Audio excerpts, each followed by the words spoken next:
আজকে আমার জন্য একটু পান্তা ভাত বানিয়ে রেখো তো। অফিস থেকে এসে কিন্তু আজকে রাত্রে পান্তা ভাতই খাবো। সত্যি এই 3-4 দিন ধরে যে পরিমাণ গরম পড়েছে, এই গরমে যখন কোনো কিছুই ভালো লাগে না, আমাদের তখন কিন্তু একমাত্র উপায় থাকে এই পান্তা ভাত। গরমে একমাত্র এটা খেয়েই সত্যি শান্তিতে রাত্রে একটু ঘুমানো যায়। আজ প্রায় 3-4 দিন হলো প্রচুর গরম পড়েছে, তাই আজকে ভাবলাম রাতে একটু পান্তা ভাত বানাই। ভীষণ পছন্দ করে ও পান্তা ভাত খেতে।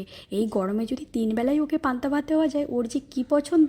তবে আমি কিন্তু এখন সহ্য করতে পারি না। ছোটোবেলা তবে ভীষণ পছন্দের ছিল এই পান্তা ভাত। পান্তা ভাতের জন্য আজকে নিয়েছি বেগুন ভাজা, সাথে নিয়েছি একটা মাছ। বেগুনে প্রথমে লবণ হলুদ মাখিয়ে কিন্তু ভেজে নেব, সাথে একটা কাতলা মাছের চাকাও নিয়েছি, ভেজে নিচ্ছি। তবে ছোটো মাছ দিয়ে কিন্তু পান্তা ভাত খেতে ভীষণ মজা লাগে। আগের দিন থেকে পান্তা ভিজিয়ে রাখলে সেই পান্তার টেস্ট কিন্তু একটু অন্যরকমই হয়। গরমে এর থেকে ভালো কী আর হতে পারে। আজকের পান্তাটাকে সার্ভ করছি লবণ, লেবু, সর্ষের তেল, বড়ি, বেগুন ভাজা, মাছ মাখা, আলু মাখা। রাত্রে এই দিয়ে হিয়ার বাবা তো ভীষণ তৃপ্তি করে খেয়েছে।